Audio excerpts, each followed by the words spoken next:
እኮ አሁን እኮ እንደምሰማው ከሆነ አብረሽኝ ደሪ እያልካት ነው አይደል? ተናደርልኝ። እኔ አብርሽ ምን ለማድረግ እየሞከርክ ብቻ እንደሆነ ነው ግራ የገባኝ ማለት ነው። ልጆቹን በምን አደንዝዛቸው ነው? ምን አድርጋቸው ነው የዚህን ያክል እንደዚህ ፍዝዝ እስኪሉ ድረስ ግራ ያጋባቸው ማለት ነው? ለእኔ ጥያቄ ፈጥሮብኛል። ቤተሰብ የምሬ ነው የምላችሁ። እንዲህ ይቻላል እንዴ ወገን? እንዲህ ይቻላል ወይ?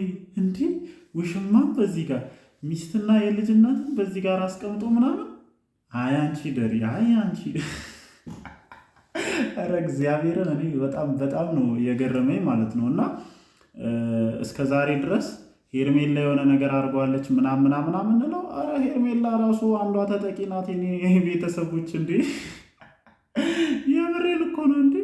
አስባችሁታል? በሆነ ነገር እስካላጀዘባቸው ድረስ የዚህን ያክል አቅላቸውን ስተው እንደዚህ ይሆናሉ የሚል እሳቤ አይኖረኝም። እኔ ሩታም ብትሆን ሄርሜላን ብትሆን የምሬን ነው ክብራቸውን ጥሎ የማይሆን የሆነ መንገድ ውስጥ ነው እየተራመዱ ያሉት ማለት ነው።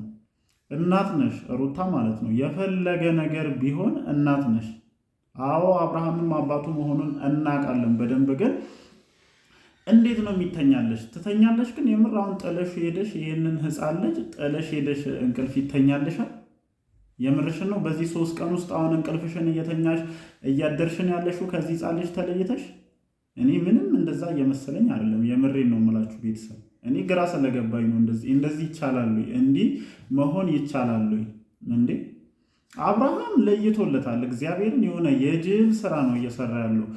ይሄ ለልጅ ማሰብ አይደለም።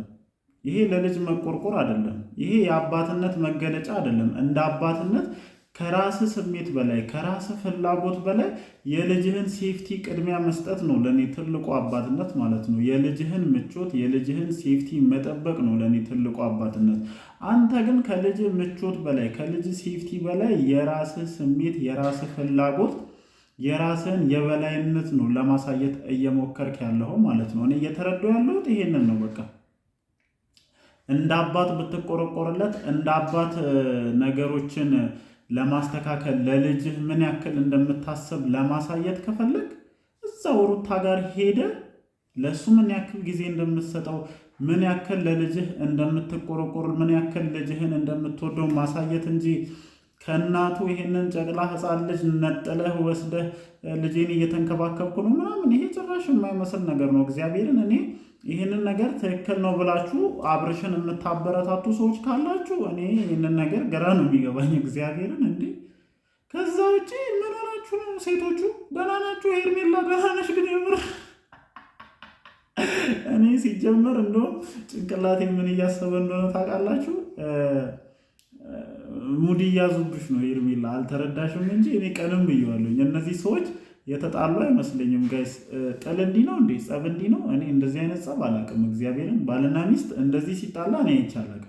እንደዚህ ይሄ እንዴት አድርገን እቺን እንዴ አረ ሙድ አይገባትም እንዴ ከህይወታችን አትወጣም እንዴ እያሉ አብርሽና ሩታ ሙድ እያዙብሽ ነው አሁን እየመሰለኝ ያለው ማለት ነው። አረ እቺ ምኗ ሰገጤ ነች ምን ሺ ነው ላሻትልም እንዴ ምናምን እያሉ ሁላ ነው እየመሰለኝ ያለው እንጂ እኔ እንደዚህ አይነት ጸብ አላውቅም።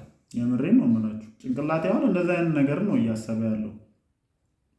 እንዴት አድርገን ከህይወታችን ቀለል ባለ መንገድ እናውጣት ምናምን ብለው አብርሽና ሩታ የሆነ ከጀርባ እየቀመሩባት ሁላ ነው የመሰለኝ ያለው እንጂ እኔ እንጃ እውነት። ቪዲዮን የዛሬው ደግሞ ጭራሽ በጣም እየሳኩ ነው ያየሁት። እንደው መጀመሪያ አካባቢ እሺ እንደው አብሮ ሊያድሩ ነው ምናምን ኖርማል ምናምን ብዬ ነበረ። ጭራሽ ተማክረው ነው። ኧረ ዛሬ እሷ ትደራረ ኧረ ላሽ ግን እግዚአብሔርን እኔ የፈለገ ነገር ይሁን የፈለገ ነገር ይምጣ፣ ሲጀመር እንደዚህ በር ከፍተሽ ይህንን ጨቅላ ህፃን ልጅ አውጥተሽ ለአብርሽ መስጠትሽ ትልቁ ስህተትሽ ነው በመጀመሪያ ደረጃ ማለት ነው። ከዛ ደግሞ 3 ቀን ሙሉ ከዚህ ልጅ ተለይተሽ እኔ እንዴት ነው የሚተኛልሽ? እግዚአብሔርን እኔ በጣም ብዙ እናቶችን አይቻሉ ከባለቤት ጀምሮ በጣም ብዙ የወለዱ ሰዎችን አይቻለሁኝና እንዴት ነው የሚቻልልሽ? እንዴት ነው የሚቻልልሽ? አይደለም በእንደዚህ አይነት ሰዓት ይቅርና ልጃቸው ጠንክሮ እንኳን እንደዚህ ለሰከንድ እንኳን ተለይተው ከልጃቸው መተኛት አይፈልጉም አብዛኞቹ እናቶች ማለት ነው። አይዶ ነው ያንቺ አላቅም።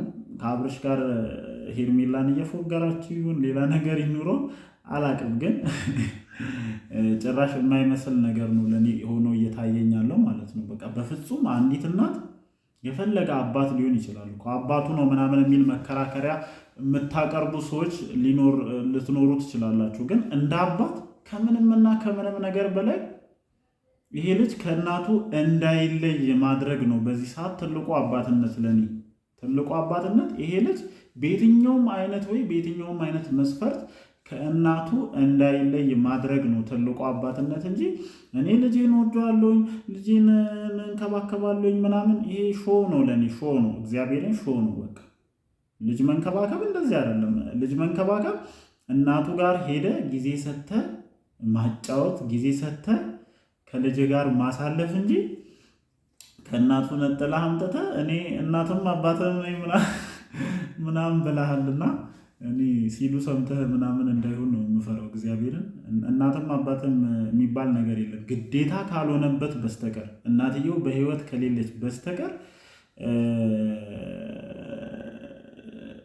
ይሄ ጨቅላ ሕፃን ልጅ ከአንተ ጋር መሆን የለበትም በዚህ ሰዓት። በቃ እኔ ከልጄ መለየት አልፈልግም፣ እንደ አባትነት ዋጋ መክፈል አለብኝ፣ እንደ አባትነት ከጎኑ መሆን አለብኝ ካልክ በጣም ቀላል እኮ ነገር ነው። ያንተ በጣም ሲምፕል ነገር ነው። ይሄ የጀመርከውን ቲርኪ ሚርኪ የሆነን ነገር አቁመ ቀጥ ብለህ ወደ ቤት መግባት አለቀ። ሩታ ውጣ አትልም፣ እኔ እርግጠኛ ነኝ 100%። አንተ ግን ራስህም ጀዝበህ አጠገቤ ያሉ ሰዎችንም እኔ ምን አይነት አባብዬ ጋር እንደሄድክ ነው አሁን እኔ ግራ የገባኝ።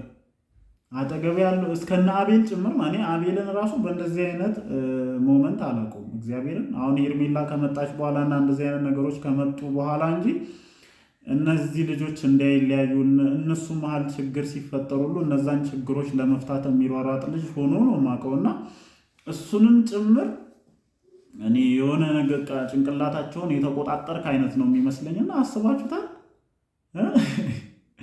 መታ በዚህ በኩል ሚስቱ ተቀምጣ በዚህ በኩል ደግሞ ሽማ እንዴት ነው የምታድሪው? እኔ እዚህ ጋር አዲሷ ሚስቱ አይደለም አዲሷ ሚስቱ እዚህ ጋር እኔ ቁጭ ብዬ በህፃኑ ሀሳባ ልታድር ነው እንዴ? ኧረ አልሰማህም ምናምን ኧረ እግዚአብሔርን እኔ እንዲቻላል እንዴ? ግን እውነት እኔ ልጠይቃችሁ ግራ ገባኝ። እኔ እንደዚህ አይነት ነገር እንዳለ አላውቅምና እንዲቻላል ወይ እንደዚህ መሆን ይቻላል ወይ? እኔ እውነት ለመጀመሪያ ጊዜ በአብርሽ እያየሁኝ ነውና እንዴት ጭንቅላታችሁን ቢቆጣጠር ነው። እኔ ሄርሜላ ቀንም ብዬሻለሁኝና እውነታውን ይሄ አብርሃም ለእኔ ይሆነኛል፣ ለወደፊት ህይወቴ ይሆነኛል፣ እንደው ደስተኛ ያደርገኛል ብለሽ ነው ከአብርሃም ጋር ያለሽው?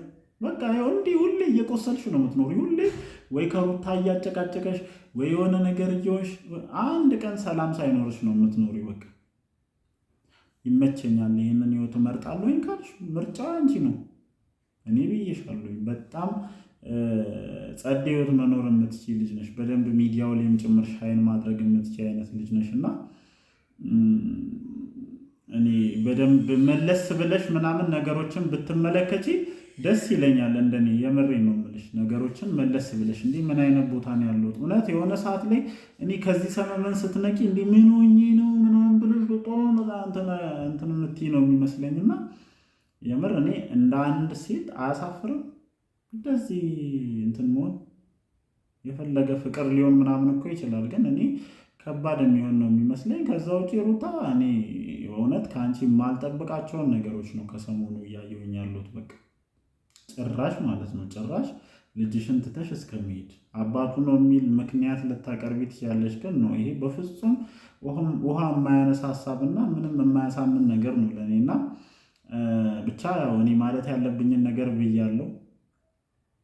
የተሰማኝን ነገር እንደ ማንኛውም ሰው እንደ ማንኛውም ቪዲዮ እንደሚሰራ ሰው የተሰማኝን ነገር ያየሁትን ነገር ተናግሬያለሁኝ። እናንተስ በዚህ ጉዳይ ላይ ምን ሀሳብ አላችሁ? ሀሳባችሁን እንደተለመደው ኮመንት ሴክሽናችን ላይ ማስፈራችሁን አትርሱ ማለት ነው። እወዳችኋለሁኝ። እንግዲህ ነገ ደግሞ የሚፈጠረውን ነገር አይተን እንደተለመደው ሀሳባችንን እንሰጣለን።